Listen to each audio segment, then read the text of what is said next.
He was only 9 the first time he saw a dead man smile.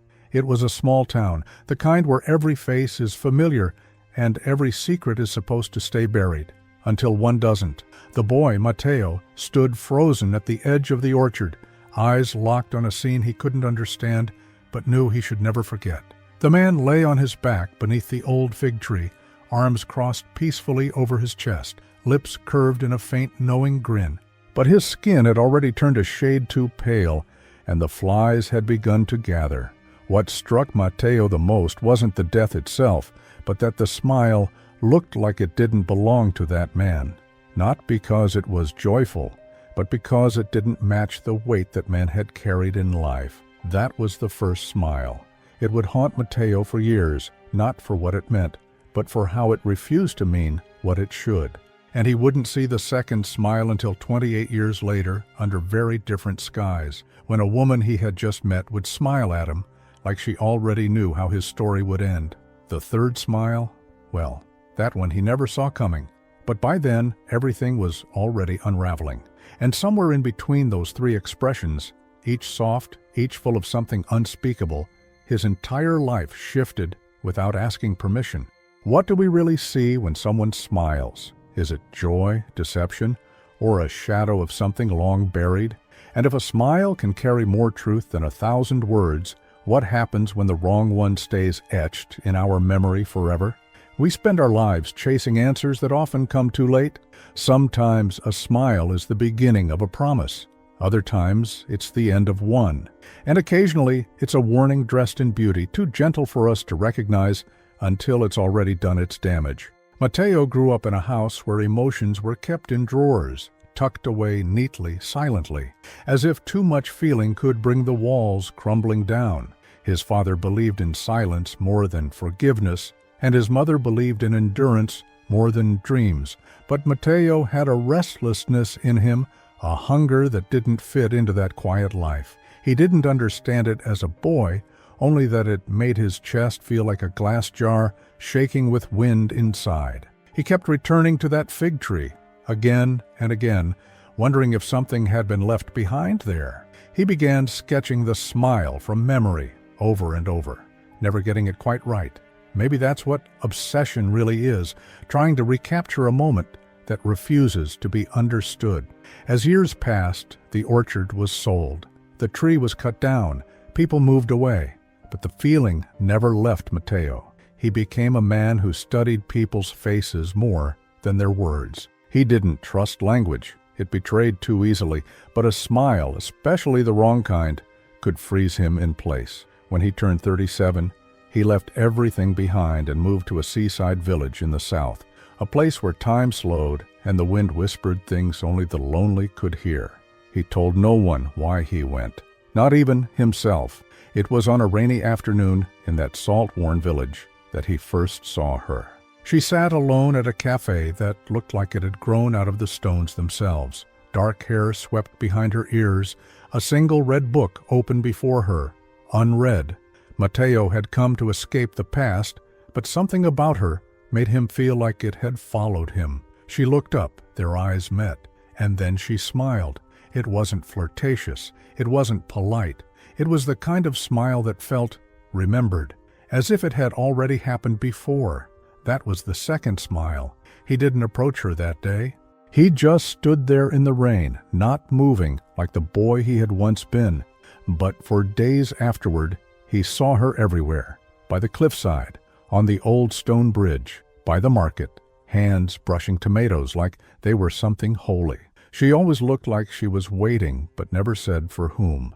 Matteo felt foolish, then obsessed, then strangely at peace. Sometimes the heart recognizes what the mind has no language for, and sometimes it recognizes danger and falls in love with it anyway. They finally spoke on a Sunday morning when the world smelled like wet earth and burnt coffee. Her name was Elia. She said it like a secret, like it wasn't meant to be repeated. She asked questions that touched parts of him and he thought had rusted shut. Where did your silence come from? Why do you look like you're always listening for something no one else can hear? She never smiled that same way again, not quite. But Matteo had already been undone by that first expression. He fell for her, with the kind of ache that only makes sense when you've been lonely for too long. She talked in riddles, read strange books, and sometimes stared into the distance like she was expecting the sea to confess something. Matteo didn't mind. It felt like they were both visitors in a world neither one of them fully belonged to. They spoke less and felt more.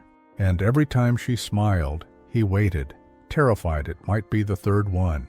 But love, when tangled with mystery, often leaves behind a darker stain. Elia had rules. She never let him take her picture. She never invited him inside her home, and she never answered questions directly. Still, Matteo believed in her, not with logic, but with that same trembling glass inside his chest from boyhood. And isn't that how most tragedies begin? Not with red flags, but with hope wearing a beautiful disguise. One night, Elia didn't show up at the cafe, nor the bridge, nor the market. Matteo waited until the moon looked tired of watching him. When he finally walked past the bookstore she loved, he saw it. On the door, a photograph pinned with an old brass tack. It was Elia, younger, different, but unmistakable. And beneath it, a small handwritten note. To those who knew her before she disappeared. That was the moment he realized he didn't know her at all. The photo on the bookstore door trembled in the breeze, as if it wanted to escape the nail holding it to the past. Matteo stared at it for what felt like hours, his legs numb, mouth dry. The handwriting beneath Elia's younger face, so much brighter than the version he knew, clashed violently with the image of the woman who had once smiled at him like she could read endings. To those who knew her before she disappeared. Before? That word held weight now. It split time in two. She hadn't vanished just now. She had vanished before she ever found him, or worse, maybe she had never really returned. He pushed the door open and stepped inside, but the bell above the frame didn't ring. The shopkeeper, an elderly man with a bent spine and thick glasses, looked up with visible caution. "You knew Elia?" Matteo's voice cracked. The man didn't answer right away, just nodded once, slowly. "She used to come in every week," the man said. "Years ago. Always bought second-hand poetry, always paid in cash. Then one day she stopped." Matteo swallowed. "She's been here. Lately. With me." The old man blinked once. "No, that's not possible. Elia died 7 years ago." The words didn't land all at once. They scattered like pieces of glass across his thoughts. Matteo backed away from the counter, knocking over a display of postcards. The man didn't move to help, only watched him with a kind of tired pity Matteo hadn't seen in a long time. "People say a lot of things," Matteo muttered. "They say a lot of things when they want the past to behave." The man didn't argue. He just looked past Matteo's shoulder toward the window, where the sea had started to darken. "She had secrets," he said finally. "Some people carry grief so heavy it folds time around them. You should let her be." Matteo left the bookstore without picking up the postcards. His hands trembled with a cold that had nothing to do with the rain. On the street everything looked normal. Vendors calling out prices. A child chasing a paper boat down the gutter. But none of it felt real anymore. His world had slipped sideways. He had kissed a ghost. That night, sleep refused to visit. He sat in his rented cottage, every light turned off, replaying every word, every glance, every moment with Elia. She was warm. She was real. She touched his arm. She whispered into his collarbone. But now even his memory felt infected, like the warmth had been imagined, and the cold truth was what remained. Then, just past 3 in the morning, his phone buzzed. A message, no number, no name, just a sentence. "You saw only what she allowed you to." His heart stopped mid-beat. He stared at the screen, waiting for another line. None came. He didn't sleep. He didn't even move. The silence was thick, like something had entered the room and was waiting with him in the dark. When morning finally peeled through the clouds, Matteo began to search, not for Elia exactly, but for her footprints. He retraced their walks, questioned people, combed through old newspaper archives in the town library. At first, no one remembered her. But slowly, one by one, faces began to flicker with recognition. "Yes, I remember a girl like that. Wore long skirts, always carried a red book. She used to leave folded notes in the church pews, but never signed them. Someone said she was waiting for a man who never came back. Then one woman, a florist, lowered her voice and leaned closer. People say she never really left, that her soul stayed behind because she was owed something. Love, maybe, or justice, or both. Mateo didn't know whether to laugh or cry. His reality was warping under his feet. Every time he thought he found an answer, it pulled open another question, and beneath it all a single thought kept returning: the second smile, that strange, quiet, knowing smile that felt like a premonition, like farewell dressed as introduction. He returned to the fig orchard, the one from his childhood, now just a field with nothing left standing. He lay down in the grass, eyes to the sky, trying to remember the face of the dead man. He couldn't anymore. Only the smile remained. Was that smile like hers? Was it the same? Then something strange happened. As he sat up to leave, he noticed an envelope under the nearby stone, sealed in wax, his name written on it. He froze, looked around. No one. He opened it with shaking hands. The paper inside smelled like salt and old books. 4 words. "You found me once." Mateo stumbled back. The handwriting was hers. It was unmistakably hers. But how? When? He didn't tell anyone. He couldn't. How do you confess to falling in love with someone who might be dead, a memory, a ghost, or worse, someone who never existed at all? Over the next weeks, more notes arrived, slipped under his door, left inside books he hadn't touched, each one a breadcrumb deeper into something he couldn't name. They were never threatening, never pleading, just observant and intimate, as if she was still watching him. One read, "You almost asked the right question." Another, "Some people live twice, Mateo, once for the world, once for the ones who see them." And then, "The third smile will make sense when you stop searching for it." He started to believe he was losing his mind, but he didn't want to be saved. He wanted her. Not just Elia, but the mystery of her, the way she disrupted the order of his grief, the way she turned silence into something holy.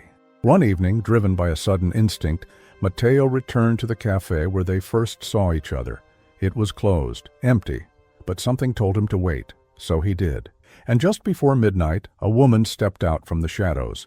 It wasn't Elia, but she looked like her. Her hair was shorter, her frame thinner, but the eyes, they held the same sadness. She sat across from him without a word. Then, softly, "I'm her sister." Mateo couldn't speak. "She wanted you to know the truth," the woman said, "but only when you were ready. You were never supposed to find her, but you did." He finally found his voice. "Is she alive?" The sister hesitated, then nodded once. "She lives differently now. After what happened, she changed her name, left everything. She thought she could disappear completely. Until you." Mateo's breath shook. "Why me?" "Because you noticed," she said. "Because you saw her smile and asked what it meant instead of taking it for granted." Mateo didn't know how long they sat there. The silence between him and Elia's sister felt sacred, like any wrong word could collapse the fragile connection. She had a name, but she hadn't offered it. And he didn't ask. Some truths arrive naked, and you learn to respect their vulnerability. "She kept a journal," the sister said finally, "after she disappeared the first time. I have it, but I'm not supposed to give it to you.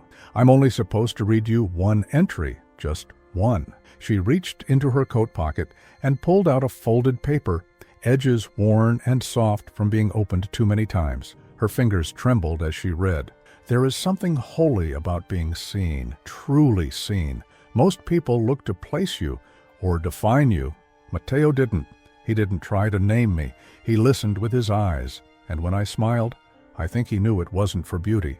It was surrender. It was the kind of smile that comes when you stop fighting against who you've become, even if that self scares you." She folded the paper carefully and tucked it away like it was made of glass. Mateo didn't realize he was crying until the salt reached his lips. "She wrote that 2 days before she left town again," her sister said softly. "She said she'd met someone who made her remember her name, but she was afraid that if you ever knew her truth, you'd leave."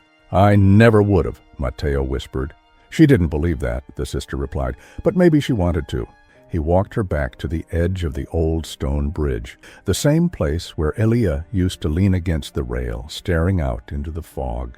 As they said goodbye, the sister placed something in his hand, a small silver key. "She asked me to give you this if I ever believed you were ready." "For what?" "She never told me," she said, offering a sad smile. "But she did say one thing, that when you opened the door it belonged to, you'd either find peace or lose your mind." Mateo kept the key in his hand all night. He didn't sleep. Again. But the weight of the key felt real, tangible, like proof that none of this was a dream or some slow descent into madness. The next morning, he began walking, asking, searching. It wasn't easy. He asked locksmiths, visited abandoned buildings, showed the key to anyone who might recognize the design. Most shrugged. A few said it looked antique. One old man said it was made for a type of chest, not a door. But then a woman in her 70s, owner of a tiny bed and breakfast tucked behind a cove, looked at the key and her face changed. "That's from the Bellamy house." Mateo leaned in. "What's that?" She hesitated. "It's not a place you visit, not anymore. It's been closed for years, belonged to a family with complicated stories. There was a girl who stayed there once years ago. Didn't talk much, wrote a lot. People said she never opened the curtains." She looked at him more closely. "You're not here for the house. You're here for the story." He nodded. She scribbled directions on a napkin, then stopped him as he turned to leave. "When you find it, remember that not all keys open doors. Some unlock memories, some unlock silence, and some unlock things that never wanted to be found." The Bellamy house was hidden behind a grove of sickle-shaped trees, wrapped in ivy and forgotten by time. Mateo found it just before sunset. The air was thick with stillness, like the world was holding its breath. The key slid into the old iron lock like it had been waiting for years. The door creaked open, and the scent of dust, old wood, and forgotten sorrow hit him like a wave. Inside, it was almost untouched. A coat still hung near the door. A book lay open on the table. Candles melted to the base, hardened in long, waxen tears. It felt like someone had left mid-thought. He moved slowly through the rooms, afraid to breathe too loudly. Then he saw it. On the bedroom wall, scrawled in faint chalk, was a drawing, a smile. Not just any smile, the smile.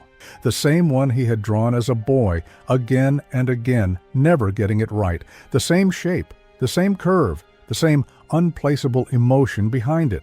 His knees buckled. On the dresser sat a small box. Inside, a photograph. A girl not more than 7, with dark hair, standing beside a tree, and next to her, the man Mateo had found dead under the fig tree all those years ago. His breath left him. He flipped the photo over. A name was scribbled on the back, Thomas Bellamy, Elia's father. The room spun. He understood then. She had been there that day. She had seen the same thing. The first smile hadn't just haunted him, it had belonged to both of them. Mateo sat on the floor of the old bedroom, photo in hand, unable to stop staring at the name, Thomas Bellamy. He whispered it aloud, hoping it might unlock something inside him. The memory of that first smile, the one that should have belonged to death, but didn't, suddenly felt like a doorway. And now the realization hit him like lightning splintering a tree. Elia had been there, maybe not just that day, but in the memory itself. He looked around the room again. It was hers. That was undeniable now. On the vanity, a small cracked mirror held the soft curve of a lipstick print, smudged, almost faded. A child's bracelet hung on a nail, as if forgotten during the rush of escape. Everything in the house whispered of her, but not the version of her he knew. This Elia was younger, more fractured, and dangerously close to a truth Mateo hadn't been ready for. There were notebooks too, half burnt in the fireplace, their edges blackened. He carefully pulled one out, flipping through the surviving pages. The handwriting was unmistakable. There are memories that aren't ours, but we carry them anyway. I see his face every time I close my eyes. Not my father's, the boy's, the one who saw. Mateo's hand began to shake. He wasn't reading a stranger's story. He was reading his own, told from the other side of the same trauma. The second smile wasn't love at first sight. It was recognition. She had known who he was the moment their eyes met. She just hadn't told him. Maybe because she didn't trust him, or maybe because she trusted him too much. He left the house just as night swallowed the sky. The wind pushed against him like a living thing, angry, wild, and grieving. He didn't speak to anyone for days, didn't return calls, didn't open the shutters, but he wasn't afraid anymore. He was consumed, and beneath that, something softer, something far more dangerous than grief. He missed her, the version of her that had laughed at the cafe, that had run her fingers over the edges of poetry books, that had held silence with such dignity it made him feel like speaking would ruin everything. That night he dreamed, not of Aaliyah, but of the orchard, of the fig tree, and this time he wasn't a child. He was standing beside himself, the boy version, watching as Thomas Bellamy lay under the tree, lifeless, peaceful. Then the man opened his eyes. He looked at both Mateos, smiled that strange smile again, and whispered, "You weren't supposed to see this, but you did, and so did she." He woke up gasping for air. The room was dark, but he wasn't alone. On the window sill, resting like it had always belonged there, was another note. "The third smile is coming." He didn't know what that meant, but part of him didn't need to. There's a kind of dread that doesn't announce itself. It just waits. He felt it, sitting quietly in the corners of the room. 3 days passed before he heard from Eliah's sister again. This time she called. Her voice was different, shaken. "I found something," she said, "but it's not for me to understand. It's for you." They met at a public garden just outside town, where the magnolias were blooming, and no one asked hard questions. She handed him a sealed envelope. Mateo didn't open it immediately. He waited until he was alone again, sitting on a bench facing the sea. Inside was a letter, Elia's handwriting. The ink was faded in parts, like it had been touched by rain or tears. "You saw my father smile. You were the only one who did. I was there, behind the fence. I saw you run, and I thought, maybe he left something behind in you. Maybe that's why I watched you draw it again and again. It was a strange gift he gave us, wasn't it? That smile. I spent years trying to forget it, and you spent years trying to understand it. But neither of us escaped it. When I met you again, because yes, I already knew who you were, I wanted to believe we could rewrite what happened, that two broken memories could form a whole. But I was wrong. Some things refuse to be rewritten. They return, over and over, until you surrender to the truth. He didn't die of natural causes, Mateo. My mother killed him, and I watched her do it." Mateo felt the world lurch. His hands went cold. The words blurred. "She told me later it was mercy, that he was going to take me with him, that he believed if he could end the cycle, we'd all be free. But I don't know if that was true. All I know is that smile you saw, it wasn't peace, it was release. He had already let go, long before she stopped his breath. I never spoke of it, not until now. Because you were there. Because maybe only you would understand that not all horrors look like monsters. Some look like parents. Some look like love." Mateo didn't realize he'd begun to scream until a passerby gently touched his shoulder. The letter fell from his hands. He'd spent his life tracing a smile that was born from tragedy. And he had fallen in love with the girl who had survived it. The wind off the sea felt colder than it should. Mateo sat for a long time after the letter slipped from his hands, watching the waves swallow the horizon without care. Somewhere in the mess of grief and revelation, he realized something he hadn't wanted to name. The first smile had never belonged to Thomas Bellamy. It had always belonged to them, to the two children who never truly left that orchard. The smile was a wound they both shared. One Mateo carried as a question. The other Elia carried as guilt. For the next few days, Mateo withdrew from the world. He didn't speak to Elia's sister again. He didn't revisit the Bellamy house. But he did go back to the Cliffside Cafe. Alone, every day. Same table, same view. And then one afternoon, just as the sunlight began to bleed gold across the waves, she returned. Elia, hair shorter, eyes heavier, her presence quieter than before, but real. She didn't sit across from him. She didn't ask permission. She just stood beside him, arms crossed, looking out to sea. "I never meant to let you in," she said softly. "But you came in anyway." "I didn't know I had." Mateo replied, staring at the waves. That's how it always happens, she murmured. The people who matter the most never knock. He looked up at her. The silence between them was no longer made of absence. It was memory. It was shared. Elia, he began, but she raised a hand. Don't ask anything yet. Just walk with me. They walked for hours, through narrow alleys, through abandoned orchards that had once smelled of figs and youth. Neither of them asked where they were going.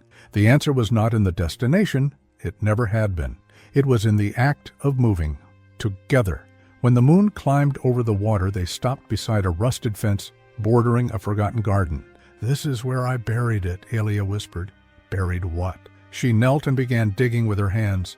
The earth was dry, stubborn. After a few minutes, her fingers hit something solid. A tin box. She opened it slowly. Inside, a child's drawing. A single page, crumpled, yellowed by time, 2 figures.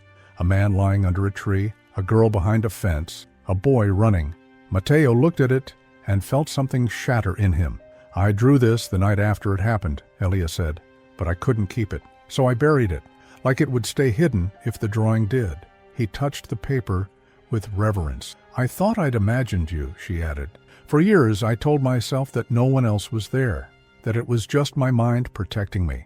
But then I saw your sketch at the town gallery last year, the smile, and I knew. You came looking for me, Mateo said. I needed to know if I'd invented you. And then, I needed you not to disappear. They sat there in the dirt, side by side, holding the drawing between them. There's something I have to ask, he said. She nodded, prepared. The third smile, what is it? She didn't answer at first. Then, very slowly, she said, it's the one that forgives us. Mateo didn't understand. Not then. But that night, she came home with him. They didn't speak much. No poetry, no riddles, just presence, just breath and skin and shared silence. And in the early morning, as she slept against his chest, he finally saw it. The third smile. Not on her face, not on his, but somewhere between them. It wasn't joy, it wasn't release, it wasn't surrender. It was peace. But peace, Mateo would learn, doesn't always stay. 2 weeks later, Elia was gone. No note, no key, no smile. Just the drawing, left on his kitchen table, neatly folded, and a single line written on the back. Thank you for seeing me. The days that followed felt like a rehearsal for mourning, but not the kind of mourning reserved for the dead. This was quieter, stranger, the kind reserved for a presence that had once made the silence beautiful.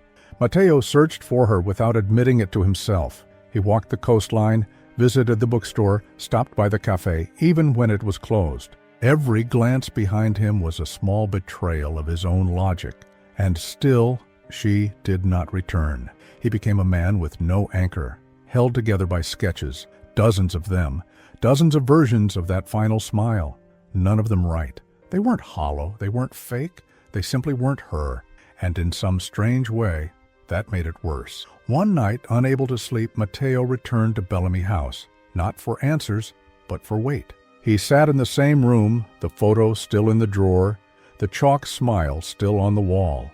The air was thick with memory, but something had shifted. The house didn't feel haunted anymore. It felt empty. He opened the window for the first time, let the wind in, let it touch the spaces she had once moved through. And there, pressed behind the shutters, he found something he hadn't noticed before. Another letter, unsealed, no envelope, just folded parchment. Handwritten, not by Elia, but by someone else, her mother. If someone is reading this, then my daughter has chosen to break the silence. I won't explain what I did.